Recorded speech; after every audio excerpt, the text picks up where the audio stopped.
Hi friends, ఈరోజైతే నేను Georgia వెళ్తున్నాను. అందుకే కువైట్ ఎయిర్పోర్ట్కి వెళ్తున్నాను. కొన్ని సంవత్సరాల క్రితం అయితే అన్ని ఫ్లైట్స్ కూడా కువైట్లో ఒకే ఎయిర్పోర్ట్లో ల్యాండ్ అయ్యేటివి. కానీ ఇప్పుడైతే అలా కాదు. కువైట్ ఎయిర్వేస్కి ఒక టెర్మినల్ ఇచ్చేశాడు, జజైరా ఎయిర్వేస్కి అయితే ఇంకో టెర్మినల్ ఇచ్చేశాడు. ఈరోజైతే నేను జజైరా ఎయిర్వేస్ నుంచి జార్జియాకి వెళ్తున్నాను. లాస్ట్ టైం అయితే నేను జార్జియా వెళ్ళేటప్పుడు టర్కీకి వెళ్ళి ఆ తర్వాత జార్జియా వెళ్ళాను. కానీ అప్పుడు టర్కీ ఎయిర్పోర్ట్లో ఫ్లైట్ మిస్ చేసుకున్నాను. అందుకని ఈసారి డైరెక్ట్గా ట్రాన్సిట్ లేకుండా జజైరా ఎయిర్వేస్లో జార్జియాకి వెళ్తున్నాను. ఈరోజైతే మామూలుగా వెళ్ళాల్సిన టైం కంటే ఒక హాఫ్ అన్ అవర్ లేట్గా వెళ్తోంది. అంటే ఫ్లైట్ డిలే అయింది. లాస్ట్ టైం నేను ఫ్లైట్లో నుంచి అంటే పైనుంచి కువైట్ ఎలా ఉంటుందో అని నైట్ టైం చూపించాను. కానీ ఇప్పుడైతే పగులు చూపిస్తాను చూడండి. కువైట్ అయితే పగులు ఎలా కనిపిస్తుందో ఫ్లైట్లో నుంచి మనం పైనుంచి చూసినప్పుడు కువైట్ ఈ విధంగా కనిపిస్తుంది. కొన్ని ఫ్లైట్స్లో అయితే మనకు ఫుడ్ ఇస్తారు, కానీ ఈ ఫ్లైట్లో అయితే మనకు ఫుడ్ అంటూ తినడానికి ఏమీ ఇవ్వరు.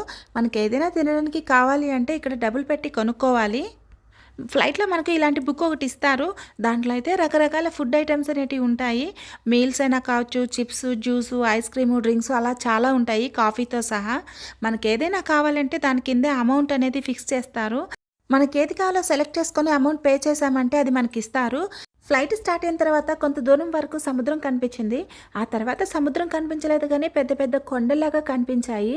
ఈ కొండల్లో అయితే అక్కడక్కడ తెల్లటి మంచు చాలా బాగా కనిపిస్తోంది. అక్కడ దూరంగా చూస్తే ఆకాశం కనిపించినట్టుంది, కానీ అదైతే వరుసగా అయితే మంచు కొండలు చూడడానికి చాలా అందంగా కనిపిస్తున్నాయి. కువైట్లో ఫ్లైట్ స్టార్ట్ అయ్యేటప్పటి నుంచి చాలా బాగానే వచ్చాము. కానీ జార్జియా గగనతలంలోకి రాగానే ఇక్కడైతే చుట్టూ పొగ మంచు చాలా ఎక్కువగా ఉంది. ఫ్లైట్ అయితే మేఘాల పైనుంచి వెళ్ళడం చూశాను, మేఘాల కింద నుంచి వెళ్ళడం చూశాను. కానీ ఫస్ట్ టైము ఈ మంచు పొగ మొత్తం ఫ్లైట్ని కమ్మేసింది. అసలు బయట ఎక్కడ ఏముంది, ముందు వెనక ఏమీ కనిపించలేదు. దాదాపు ఒక 20 నిమిషాల పాటు ఇలాగే వచ్చాము. ఫస్ట్ టైం కొంచెం భయమేసింది. ఆ పైనుండే మేఘాల నీడ కింద భూమి మీద పడినప్పుడు ఆకాశం పందిరి వేస్తే ఆ పందిరి కింద ఉండే నీడలాగా ఎంత అందంగా ఉందో చూడడానికి చాలా చక్కగా ఉంది. ఇక్కడ నుంచి చూస్తే ఆ నీడ చాలా అందంగా కనిపిస్తోంది. అలాగే ఆ మేఘాలు కూడా చాలా ఎత్తులో ఉన్నట్టు అనిపించట్లేదు. ఆకాశము భూమి రెండు కలిసినట్టు కనిపిస్తోంది.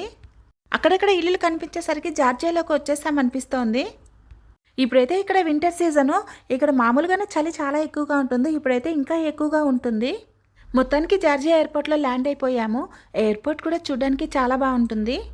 మనం ఫ్లైట్లోంచి ఎయిర్పోర్ట్లోకి రాగానే మనకు ఎదురుగా వెల్కమ్ టు టిబ్లిసీ అని ఉంటుంది. ఇక్కడ ఎయిర్పోర్ట్లో ఎక్కడ చూసినా కూడా క్రిస్మస్ ట్రీస్, అలాగే క్రిస్మస్కి సంబంధించిన డెకరేషన్స్ కనిపిస్తున్నాయి. అంటే ఇప్పుడు డిసెంబర్ 25th క్రిస్మస్ ఉంది కాబట్టి ఇక్కడ ఎక్కడ చూసినా అవే కనిపిస్తున్నాయి. ఫ్లైట్లో మాతో వచ్చిన వాళ్ళంతా అక్కడికి వెళ్ళి లగేజ్ తీసుకుంటున్నారు. ఇంకా అక్కడికి వెళ్ళి మేము కూడా మా లగేజ్ తీసేసుకున్నాము. మా పాప అయితే ఎయిర్పోర్ట్ దాకా వచ్చి మాకు సెండ్ ఆఫ్ ఇచ్చిందే, కానీ తనైతే జార్జియాకి రాలేదు. తనకి కూడా రావాలని ఉంది, కానీ తనకైతే ఇప్పుడు స్కూల్ అయ్యి ఉంది కాబట్టి తను తీసుకురాలేదు. జార్జియా ఎయిర్పోర్ట్లో నుంచి బయటికి రాగానే చలి కాస్త ఎక్కువగా ఉన్నట్టే అనిపిస్తోంది. ఈ జార్జియాలో అయితే చాలా వరకు చెట్లకు ఆకులు అనేటివి ఉండవు, ఎందుకంటే ఇక్కడ చలి చాలా ఎక్కువగా ఉంటుంది కాబట్టి ఈ చలికాలంలో ఈ చెట్లన్నీ ఇలా ఎండిపోయినట్టు కనిపిస్తాయి. లాస్ట్ టైం నేను జార్జియా వచ్చినప్పుడు మార్చిలో వచ్చాను. కొంచెం ఎండాకాలంలో వచ్చినప్పుడే చలి చాలా ఎక్కువగా ఉంది. మరి ఇప్పుడు వింటర్ సీజన్లో ఇంకా చలి ఎలా ఉంటుందో మరి. అందులో ఇప్పుడు డిసెంబర్ టైంలో వచ్చాను, అంటే ఇప్పుడు క్రిస్మస్ కాబట్టి ఈ క్రిస్మస్ డెకరేషన్స్ అయితే ఇక్కడ నైట్ టైం చాలా బాగుంటాయంట. Please subscribe my channel and thanks for watching my video.